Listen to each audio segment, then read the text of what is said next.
Hi, we are team number 4 of the class Process and Manufacturing. I'm Andrea Hernandez. Mariana Soto. I am Linda Meneses. And Andrea Cobiano.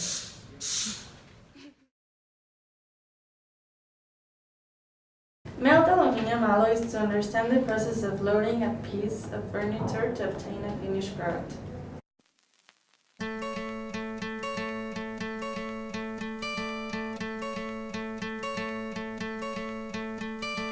Hope when you take that jump, you don't feel the fall.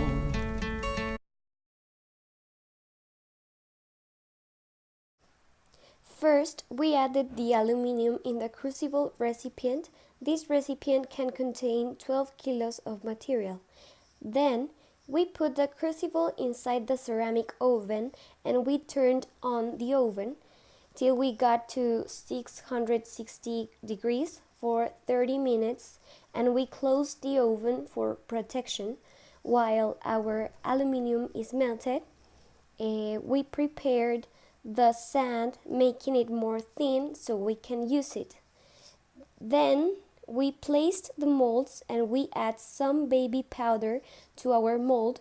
For once we have our final piece, we can remove it easily. Next, we added some water and bentonite to the sand to compact it. Then we slimmed the sand to have a better superficial finish and we added more sand. It is important to compact the sand to obtain the shape we wanted. Then we cleaned and we turned the mold upside down to add the other wall mold and add it slim sand again. Then we added the dumps where the melted aluminum is going to get in and out. We also compacted the sand again and we made some holes so the hydrogen that get combined with the aluminum can get out and we don't have any gas porosity. We removed the dumps and the mold of the top so we can remove the mold that is inside, and we added again baby powder so we can remove the final piece easily and we don't have any sand in our aluminum. After 30 minutes, our brave partners got prepared to take out the melted aluminum to pour it into our mold, and here is what they did.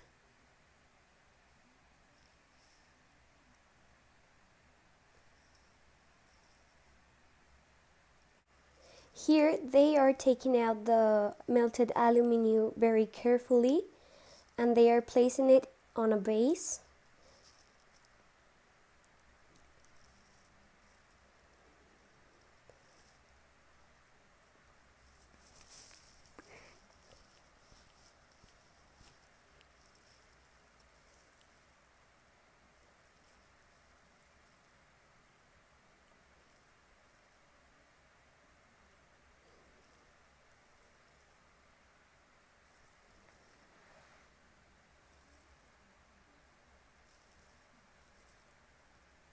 Then our partners are going to pour it inside our mold, and here we could see how it gets in one hole and get out of the other one.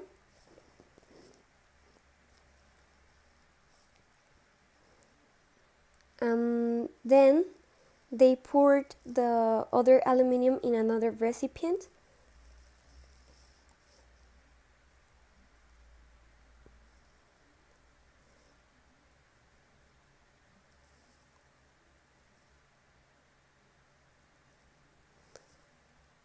And they took back the other material inside the oven again.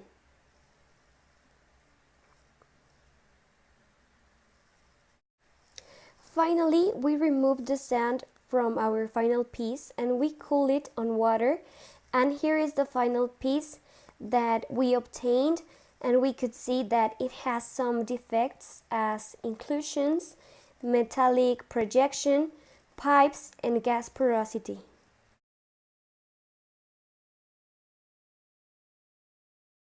Some of the advantages of using green sand are it's cheaper, the resistance of the temperatures are the highest, and we get a semi-smooth finish. but some of the disadvantages are we cannot use this process for large parts, and we cannot use this process to have geometry parts, and the surface finishes are not the best.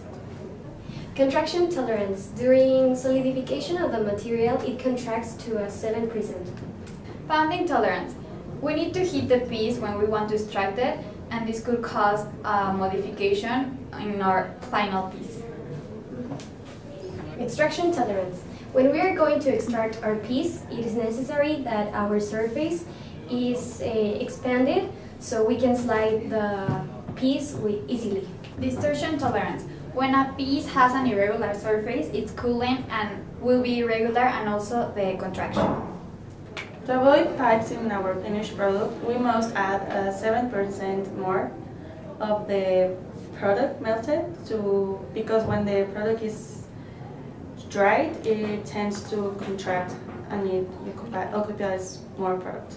To avoid gas porosity and get a uniform product. To get the gas out, you just have to use a hook to pinch the green sand. The heart or mail is all that portion of the mold that it has to prepare separately, and the purpose is to make a hole so it will insert to the mold. And the heart is the most expensive part of the mold because you have to use new sand every mold.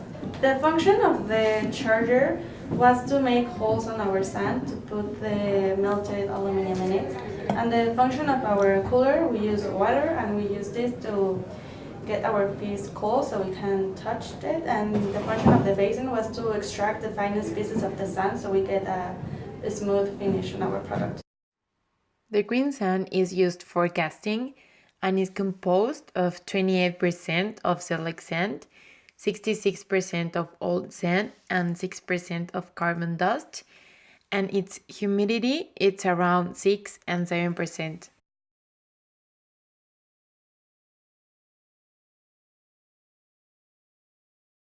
For my conclusion, I learned that for alloys we have a range of temperatures where we can melt the product, and for a pure metal we have an exact temperature to melt this product.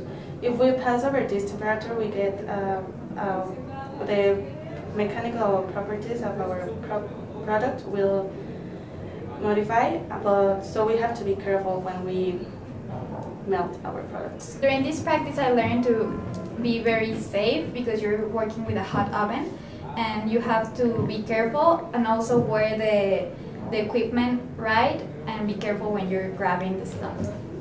In this practice, I learned that it's important to dissolve the lumps that the sand may have and to sift it to have a smooth finish.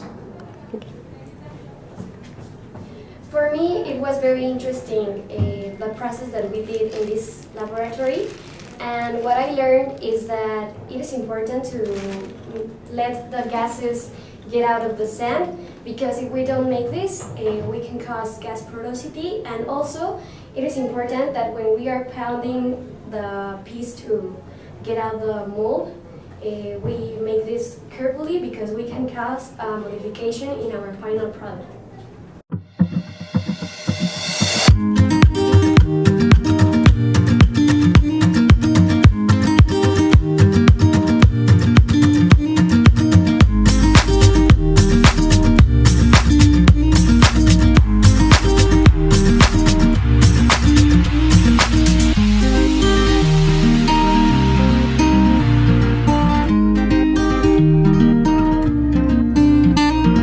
See me as your enemy, or see me as your friend. It is 19 months since I was there and held you in my hand. It is 18 since I told you, and you took away my name. Now when you saw me, you turned away your head.